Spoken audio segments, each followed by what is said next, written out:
आज हम अपने जीजा के ऊपर एक गाना गाने जा रही हूँ। अगर अच्छा लगेगा तो लाइक शेयर कमेंट जरूर करना और सब्सक्राइब। जय माता दी।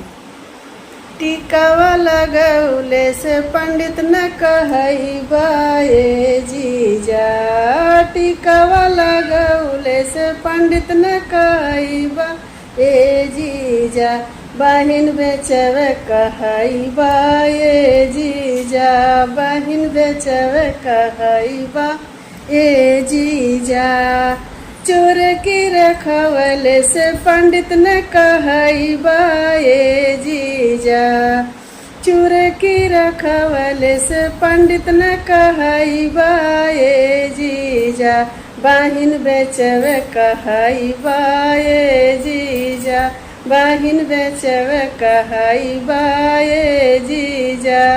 जय माता दी।